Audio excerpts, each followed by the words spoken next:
આવા દાડામાં તારા હું આ બેહી રહ્યો એકલો ના બેઠો બેઠો કરો તો શું આ બધી મારી ખેતીવાડી બધી અલ્યા ભાઈ કેમ અહીં બેહી રહ્યો છે અરે ભાઈ આ ખેતીવાડી બધી વાઈ હતી બરાબર છે હા. આ વરસાદે કારો કેર કરી નાખ્યો અને મારી બધી ખેતીવાડી ઘઉં ડોંગર બાજરી બધું મારું રમણ ભમણ થઈ ગયું.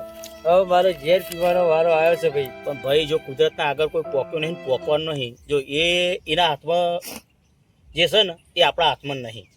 કાલ ચેરી આપણે શું કરશું શું નહીં એ આપણને ખબર પણ એ શું કરશે ને એ કોઈને ખબર નહીં.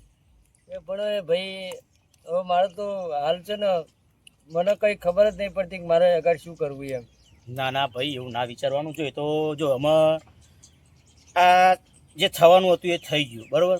હવે આપણી જો મહેનત હશે ને જે મહેનત કરશું ને તો ફરી આજ નહીં તો કાલે એ પાછો આપણો વળતો દાડો આવવાનો જ છે. આવવાનું કુદરતના આગળ કોઈનું પહોંચ્યું નહીં કોઈનું પહોંચશે નહીં બરોબર. હા. એટલે તું આ રડવાનું બંધ કર મારા ભાઈ અને જે રડ્યું ખડ્યું હ એ લઈ લે બરોબર. હવે એ તો જે કુદરતની હા નિયતિ. હા બરાબર. બસ બીજું તો હું તને શું કહું મારા ભાઈ કે